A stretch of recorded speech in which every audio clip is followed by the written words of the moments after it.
வணக்கம் நண்பர்களே.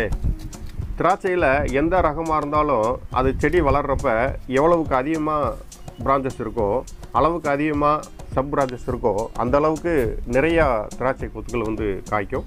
நீண்ட வருடத்துக்கும் காய்ச்சிக்கிட்டே இருக்கும். இது திராட்சை ரகத்துக்குள்ளே, திராட்சை செடிக்குள்ளே இயற்கையான ஒரு நியதி. எல்லா ரகத்துக்கும் இது பொதுவான ஒரு அமைப்பு. பிரான்ச்சஸ் அதிகமாக இருக்கணும், சப் பிரான்ச்சஸ் அதிகமாக இருக்கணும். அதனால் திராட்சை செடி வளர்க்குறவங்க எந்த ரகமாக இருந்தாலும் இந்த சப் பிரான்ச்சஸையும் அதிகப்படுத்துகிற தொழில்நுட்பங்களை பயன்படுத்திட்டே திராட்சை செடி வளர்ப்பாங்க. இதைத்தே நம்ம ஒடிச்சு வளர்க்குற முறைன்னு சொல்கிறோம். உதாரணமாக ஒட்டு ரகங்களாக இருந்தாலும் சரி, பச்சை ரக திராட்சைகளாக இருந்தாலும் சரி, விதையில்லா திராட்சைகளாக இருந்தாலும் சரி, செடி பந்தலை தொடுறதுக்கு முன்னாடியேவும் இந்த ஒடிச்சு வளர்க்குற முறையில் பந்தலுக்கு கீழ்ப்புறமாகவே ஆரம்பிச்சிருவாங்க.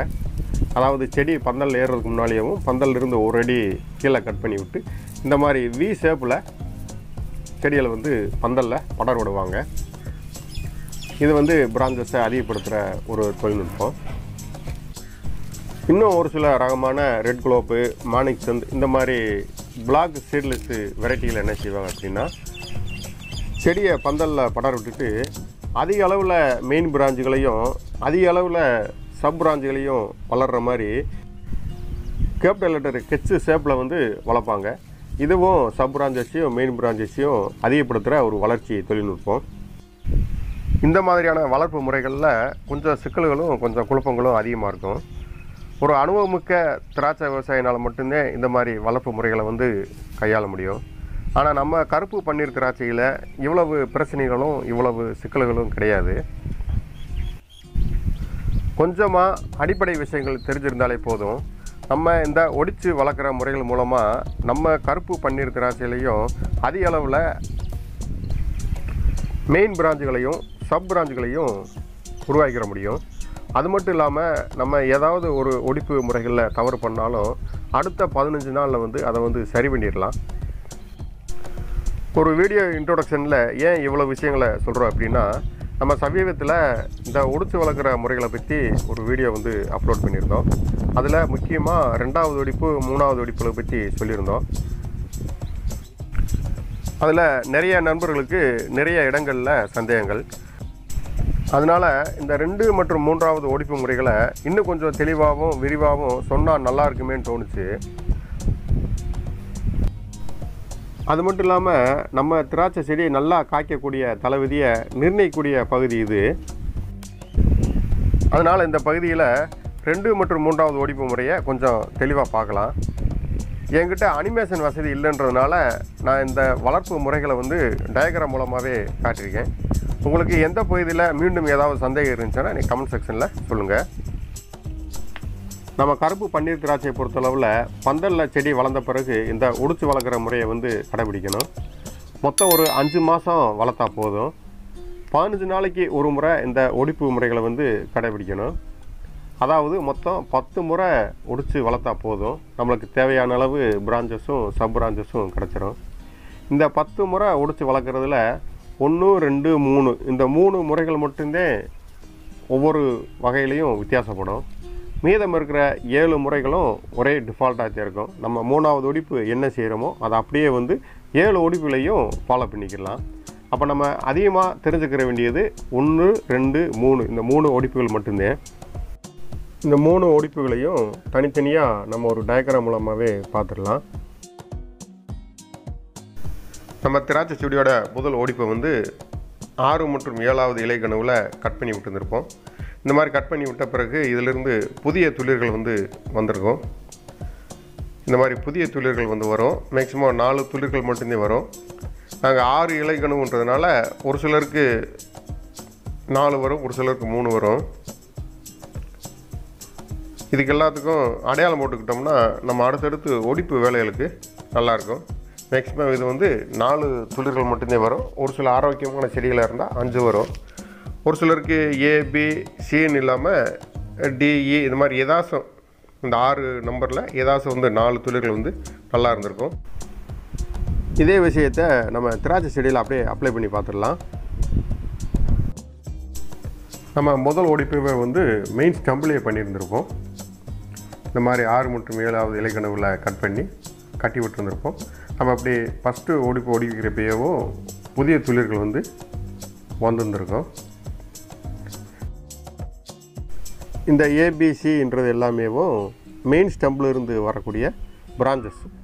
இந்த பிரான்ச்சஸ்ஸே நம்மளுக்கு மெயின் பிரான்ச்சஸ். இதிலிருந்தே நம்ம ஒவ்வொரு ஒடிப்புலையும் சப் பிரான்ச்சஸ் வந்து நம்மளுக்கு வளர்ந்து வரும். நம்ம இப்போ பார்க்குறது எல்லாமே வந்து அந்த ஏபிசிடிஇன்றது ஏதாச்சும் 4 துளிர்கள் மட்டும் வரும். அந்த 4 துளிர்கள் எல்லாமே வந்து மெயின் பிரான்ச்சஸ். நம்ம முதல் ஒடிப்பை முடித்த 15 நாளில் இந்த மாதிரி சின்ன சின்ன துளிர்களாக இருந்ததெல்லாம் நல்லா வளர ஆரம்பிச்சிடும். இது ஏன்ற துளிர் நல்லபடியாக ஒரு 13 இலை வரைக்கும் நல்லா வளர்ந்துருக்கு. இது பின்றது, இதுவும் 13 இலை வரைக்கும் வளர்ந்துருக்கு. இது சின்ற துளிர் இது வரைக்கும் வளர்ந்துருக்கு. இது டி, இதுவும் நல்லபடியாக வளர்ந்துருக்கு. இப்போ நம்ம ரெண்டாவது ஓடிப்பு வேலையை வந்து இந்த ஏபிசிடின்ற 4 மெயின் பிரான்ச்சில் பண்ண போகிறோம். உதாரணமாக அந்த ஏன்ற துளிர் எடுத்துக்கிடுவோம். இதில் எப்படி ரெண்டாவது ஓடிப்பை செய்யலாம்னு சொல்லி பார்க்கலாம். இது வழக்கம் போல் 13 இலை வரைக்கும் வளர விடணும். 13 இலை வரைக்கும் வளர்ந்து போயிட்டுருக்க சமயத்தில் நார்மலாக எப்பயும் போல் 6லேருந்து 7வது இலை கனவில் கட் பண்ணணும். இந்த ஏன்ற துளிர் வந்து எப்பயும் போல் 13 இலைக்கு மேலே ஓடின பிறகு 6 மற்றும் 7வது இலை கனவில் கட் பண்ணிடணும். இதே ஒடிப்பு விலையை நம்ம ஏ தவிர பிசிடின்னு மிச்சம் 4 துளிர்கள் இருக்கும். அந்த 4 துளிர்லையும் நம்ம கட் பண்ணிடுறோம். அப்போ மொத்தம் நம்மளுக்கு 4 பிரான்ச்சஸ் இருக்குது. 4 பிரான்ச்சஸையுமேவும் இந்த ரெண்டாவது ஒடிப்பில் கட் பண்ணி விட்டுறோம். அப்போ நம்மளுக்கு ரெண்டாவது ஒடிப்பு மூலமாக 4 மெயின் பிரான்ச்சஸ் வந்து கிடச்சிருந்துருக்கும். இதே விஷயத்தை நம்ம செடியில் அப்படியே அப்ளை பண்ணி பார்ப்போம். இது ரெண்டாவது ஒடிப்பு ஒடிக்கும்போது ஏ என்ற துளிரின் நிலை வந்து இந்த மாதிரி இருக்கும். அதாவது 6 மற்றும் 7வது இலைக்கணுகளுக்கு இடையில் கட் பண்ணி விட்டுருந்துருப்போம். இது ஏ என்ற துளிர்.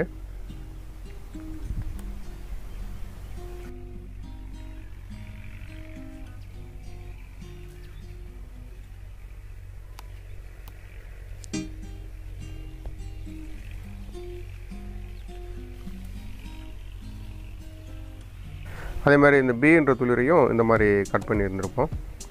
இது பி என்ற துளிர். இதே மாதிரி நம்ம சிடி அப்படின்ற 4 துளிர்லேயும் இதே மாதிரி கட் பண்ணி விட்டுருவோம். கட் பண்ணி முடிக்கிறப்ப இந்த மாதிரி இருக்கும். ரெண்டாவது ஒடிப்பு ஒடித்த பிறகு அடுத்த 15 நாளில் இதோட வளர்ச்சி எப்படி இருக்கும் அப்படின்னா, 6வது இலைக்கனவுலேருந்து ஒரு புதிய தளிரும் 5வது இலைக்கனவில் இருந்த மற்றொரு புதிய துளிரும் வரும். 4 மற்றும் 2, 3வது இலைக்கனவுகளில் சிறு சிறு துளிர் மட்டும் இருக்கும். ஆரோக்கியமான துளிர்கள் இருக்காது. நம்ம 5 மற்றும் 6வது இலைக்கனவுகளில் வந்த துளிர்களை மட்டும் கணக்கில் எடுத்துக்கலாம். 6வது இலைக்கனவுலேருந்து வந்ததுக்கு வளர்ப்பு பூச்சின்னு பேர் வச்சுக்கலாம். 5வது இலைக்கனவுலேருந்து வந்ததுக்கு காய்ப்பூச்சிகள்னு பேர் வச்சுக்கலாம். அதாவது A1 A2ன்னு வச்சுக்கிட்டா இன்னும் கொஞ்சம் உங்களுக்கு வசதியாக இருக்கும். இதே ஃபார்முலாவை நம்ம திராட்சை செடியில் அப்படியே வந்து அப்ளை பண்ணிடலாம். நம்ம ரெண்டாவது ஒடிப்பு ஒடிக்கிறப்ப இந்த ஏன்ற துளிர் வந்து பார்த்துட்ருக்கோம். 6வது இலைக்கனவுல கட் பண்ணியிருப்போம். 2 துளிர்கள் வந்து வளர்ந்து வந்திருக்கு. 6வது இலைக்கனவுல கட் பண்ணியிருப்போம். 2 துளிர்கள் வந்து வளர்ந்து வந்துட்டு இருக்கு. 15 நாளில் இந்த மாதிரி வளர ஆரம்பிச்சிருக்கோம். இப்படி வளர்ந்துருக்கிற 2 துளிர்களுக்கும் பேர் வச்சுக்கலாம். ஒன்று வளர்ப்பு குச்சிகள், 2 வந்து காய்ப்பூச்சிகள். அதாவது A1 A2ன்னு வச்சுக்கலாம். இந்த ஏ தவிர பிசிடி இந்த மாதிரி துளிர்களையும் 2 தளிர்கள் வந்து வளர்ந்து வந்துட்டு இருந்திருக்கும். நம்ம ரெண்டாவது ஒடிப்பு முடித்த பிறகு இந்த 15 நாளில் இந்த மாதிரி வளர்ச்சி இருக்கும். ஆக ரெண்டாவது ஒடிப்பு முடித்த பிறகு ஒவ்வொரு துளிர்லேயும் வளர்ப்பூச்சிகள் ஒன்று இருக்கும், காய்ப்பூச்சிகள் ஒன்று இருக்கும். இதில் தான் நம்ம 3வது ஒடிப்பை வந்து செய்ய போகிறோம். இப்போ நம்ம 3வது ஒடிப்பை பற்றி பார்க்கலாம். முதல்ல வந்து வளர்ப்பு குச்சியில் நம்ம எப்படி கட் பண்ணலான்னு சொல்லி பார்க்கலாம். A1ன்ற வளர்ப்பு குச்சியில் இது வழக்கம் போல் 13 இலைகளை வளர விட்டுருக்கணும். அதில் நார்மலாக 6 மற்றும் 7வது இலைக்கனவில் கட் பண்ணிடலாம். இது நார்மலான வேலை. ஆனால் A2ன்றதில் காய்ப்பு குச்சியில் மட்டும் நம்ம வந்து கட் பண்ணக்கூடாது. அது 13 இலையோ 15 இலையோ 20 இலை வரைக்கும் கூட போயிட்டுருக்கலாம். நம்ம இந்த காய்ப்பு குச்சிகளை, அதாவது A2ன்ற காய்ப்பு குச்சிகளை கட் பண்ணக்கூடாது. நம்ம திராட்சை செடியில் இதை எப்படி செய்யலாம்னு சொல்லி பார்க்கலாம். இப்போ A1ன்ற வளர்ப்பு குச்சிகளை பற்றி பார்க்குறோம். அதாவது 3வது ஒடிக்கும்போது A1ன்னு ஒன்று வளர்ப்பு குச்சிகள் இருக்கும், A2ன்னு சொல்லி காய்ப்பு குச்சிகள் இருக்கும். நம்ம வளர்ப்பு குச்சியில் எப்படி ஒடிப்பு விலைகளை செய்யலான்னு பாருங்கள். வளர்ப்பு குச்சியில் மட்டுமே நம்ம ஒடிச்சா போதும், காய்ப்பு குச்சியில் ஒடிக்க வேண்டியதில்லை. நம்ம வளர்ப்பு குச்சியில் வழக்கம் போல் 6 3 7வது இலை கனவில் கட் பண்ணி விட்டால் போதும். இந்த மாதிரி கட் பண்ணி விட்டுருக்கு. 13 இலை வரைக்கும் வளர்ந்த பிறகு 6 7வது இலையில் கட் பண்ணி விடலாம். இது காய்ப்பு குச்சிகள். இந்த காய்ப்பு குச்சிகளை 13 இலை 20 இலை வரைக்கும் கூட வளர்ந்து போயிட்டே இருக்குது. இந்த மாதிரி வளர்ந்து போயிட்டே இருக்கும். இதில் நம்ம கட் பண்ணக்கூடாது. இந்த மாதிரி காய்ப்பு குச்சியில் கட் பண்ணக்கூடாது.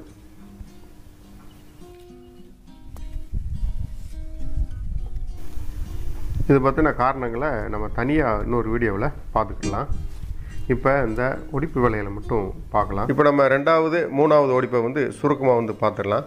நம்ம 2வது ஒடிப்பில் ஏன்ற துளிரில் நார்மலாக கட் பண்ணியிருப்போம். அதாவது 13 இலை வளர்ந்துருக்கும், 6 மற்றும் 7வது இலை கனவில் கட் பண்ணியிருப்போம்.